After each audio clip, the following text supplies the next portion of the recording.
അത് കുട്ടാ പശു നമുക്ക് എന്ത് തരും? കോഴി നമുക്ക് എന്ത് തരും? മുട്ട.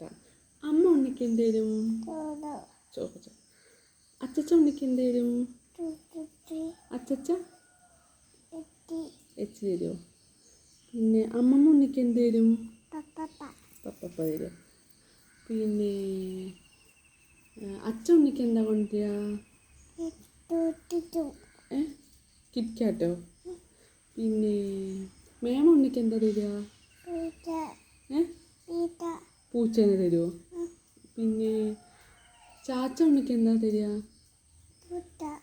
പൂച്ചേനല്ല ചാച്ച തന്നത്. ചാച്ച ഉണ്ണിക്ക് എന്താ തന്നെ? മേമയുടെ എന്താ കൊടുത്തു വിട്ട് ചാച്ച? ഉണ്ണിയുടെ അച്ഛനെ കൊടുത്തു വിട്ടില്ലേ? അച്ഛൻ എന്താ ഉണ്ണിയുടെ? ഇതൊക്കെയാണ് ഉണ്ണിക്ക് തരിക അല്ലേ? ആദ്യം എല്ലാവർക്കും എന്താ കൊടുക്കുക? ആദ്യം എല്ലാവർക്കും എന്താ കൊടുക്കുക? ആദ്യം എല്ലാവർക്കും എന്താ കൊടുക്കുക? മുട്ടായിയോ? പിന്നെ വേറെ ഒന്ന് കൊടുക്കുമല്ലോ എല്ലാവർക്കും. അത് എല്ലാവരും വരുമ്പോഴും എല്ലാവർക്കും ഒരു സാധനം കൊടുക്കില്ലേ? എന്താ അത്? ഗുഡ് ബോയ് ആണ്.